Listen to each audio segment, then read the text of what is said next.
Hello, I'm Kim Tizer. Today's January 30th, 2023. Here are your latest Church Militant headlines. A new letter is revealing why Pope Benedict XVI chose to resign. Pope Benedict reportedly sent a letter to his biographer Peter Seewald a few weeks before his death, explaining he suffered from insomnia throughout his papacy, and when it worsened in 2012, he chose to resign. According to the letter, Benedict injured himself one night so badly he required a surgeon. He resigned less than a year later, believing himself unable to fulfill his duties as Pope. In other Vatican news, officials are asking a Vatican court to dismiss bombshell charges brought by the Vatican's ex-auditor. Vatican financial auditor Libero Maloney was fired from his post in 2017 and allegedly threatened with criminal charges.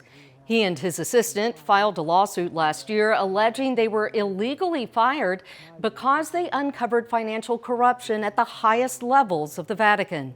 Vatican lawyers argued last week the court should dismiss Maloney's claims, alleging the evidence he provided is fraudulent.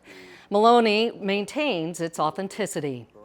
Meanwhile, a top Vatican officer is blasting Germany's synodal way. In a soon-to-be-published interview, Canadian Cardinal Marc Ouellet, prefect of the dicastery for bishops, decried Germany's errant synodal way as, quote, not Catholic, particularly criticizing plans for a lay-led council to supersede the authority of bishops. Ouellet said, this is not Catholic. It may be the praxis of other churches, but it is not ours. It does not conform to Catholic ecclesiology and to singular role of the bishops. They have no competence to do this. In pro-life news, thousands took to the streets of Paris to protest the culture of death.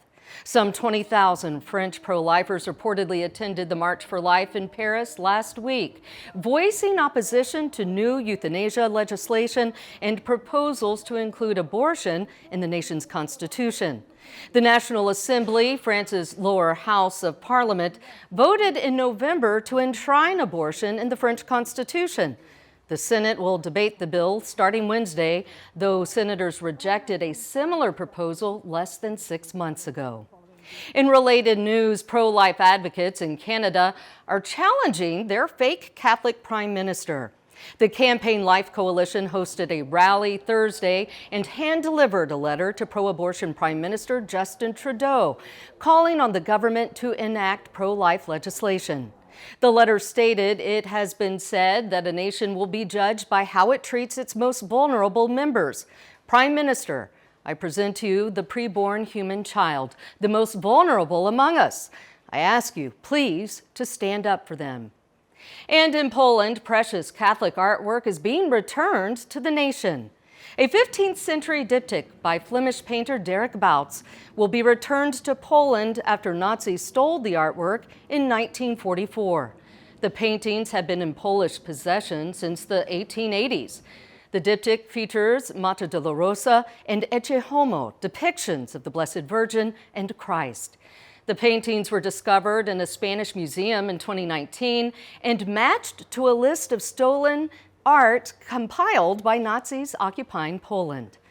I'm Kim Tizer. Those are your Church Militant headlines. Please watch The Vortex today, where Michael talks about homosexuals and schismatics. God bless you.